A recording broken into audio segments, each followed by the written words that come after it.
नमस्कार, news for nation देख रहे हैं आप। आपके साथ मैं हूं ऋचा शर्मा। बिहार में विधानसभा चुनाव के बाद अब बंगाल में चुनाव होने हैं और इसके साथ अन्य राज्य में चुनाव की तैयारियां हो रही है। लेकिन इन सब के बीच अरुणाचल प्रदेश का मुद्दा तुल पकड़ा और उसके बाद ऐसा कहा जाने लगा कि जेडीयू जो दर्द अरुणाचल में मिला है उसका जवाब देने के लिए बंगाल में पूरी प्लानिंग कर रही है और बंगाल में चुनावी रण में अकेले दम पर उतरेगी। तो ये बातें तो सामने आ रही थी, लेकिन इन सब के बीच एक और बड़ी खबर सामने आ रही है कि अब माले भी बंगाल चुनाव में उतरेगी और माले अपने 25 प्रत्याशियों को उतारेगी। इसकी जानकारी खुद माले के नेताओं की तरफ से दी गई है। पूरी प्लानिंग क्या है आपको बताते हैं। पश्चिम बंगाल में होने वाले आगामी चुनाव में भाकपा माले अकेले 25 सीटों पर लड़ेगी। वहीं बीजेपी और तृणमूल कांग्रेस को हराने के लिए चुनाव में उतरी पार्टी को माले समर्थन करेगी।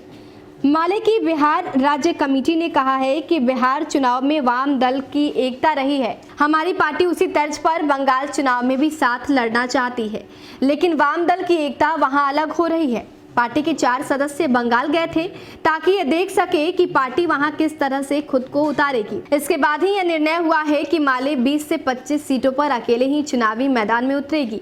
दूसरी ओर माले के इस निर्णय पर माकपा राज्य कमेटी ने साफ कर दिया है कि वो कांग्रेस के साथ है और इस गठबंधन में कोई भी आएगा तो उसका दिल से स्वागत है, वरना हमारे गठबंधन बीजेपी तृणमूल दोनों के खिलाफ चुनावी मैदान में होगा।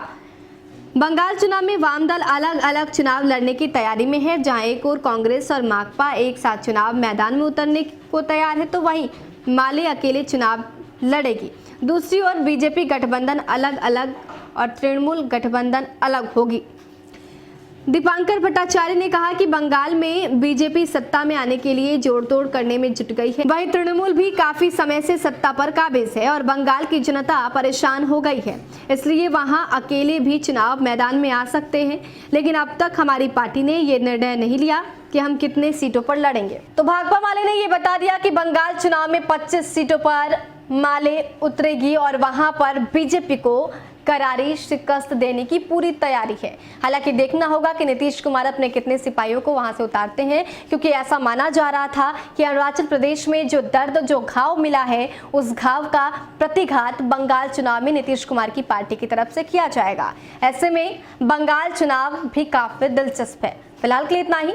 बने रहे हमारे साथ और देखते रहे न्यूज़ फॉर नेशन। नमस्कार।